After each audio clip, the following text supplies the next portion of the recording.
इलाका हो चाहे महाराष्ट्र का इलाका हो, इस इलाके के अंदर 5वीं अनुसूची के प्रावधान है, विशेषाधिकार है।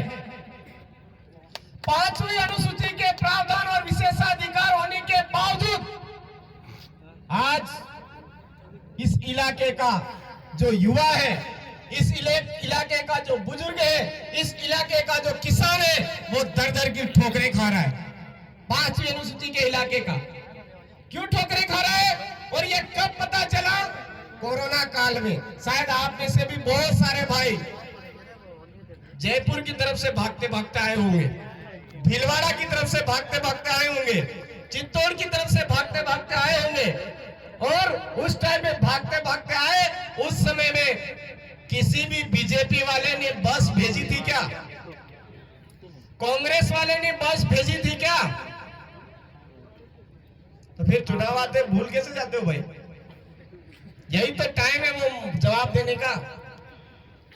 अरे हमारे बहुत सारे परिवारों के बच्चे मर गए तो भी इन्होंने कोई रियायत नहीं बरती और जबरदस्त आदिवासियों के साथ में अत्याचार किया। जो मजदूर था उसके साथ अत्याचार किया, किसानों के साथ अत्याचार किया, अंधाधुंध डंडे बरसाए, ना पानी की व्यवस्था करी, ना खाने की व्यवस्था करी, ना आने जाने वालों के लिए कोई व्यवस्था करी। और अभी वोट चाहिए तो गांव गांव बसें भेज देंगे, वोट चाहिए तो गांव गांव पुड़िया भेज देंगे, वोट चाहिए तो गांव गांव बिस्किट भेज देंगे, वोट चाहिए तो गांव गांव ओरिजिनल खुराक चाहिए तो वो भी भेज देंगे। सही है गलत है? सबसे ज्यादा उसी को भेजते हैं, उसमें पता नहीं कितना जहर मिला हुआ है, उसी के जरिए सत्ता पर काबिज होते हैं ये लोग। तो उस समय में क्यों नहीं? आज मैं आपसे पूछना चाहता हूं, नोटबंदी याद करिए। नोटबंदी में जिसके पास में वास्तव में 500,000 के नोट थे, वो कभी आपने लाइन में देखे क्या? कोई नहीं देखा। बेचारा गरीब, शोषित, अत्याचार जिस पे होता आ रहा, वही लोग लाइनों में लगे हुए मिले। तो इसके करवाने वाला कौन? आज देश के अंदर हर आदमी के ऊपर कर्जा कितना बढ़ गया है? 7 गुना कर्जा। 7वें नंबर पर, 8वें नंबर पर आज भारत चल रहा है कर्जे के मामले।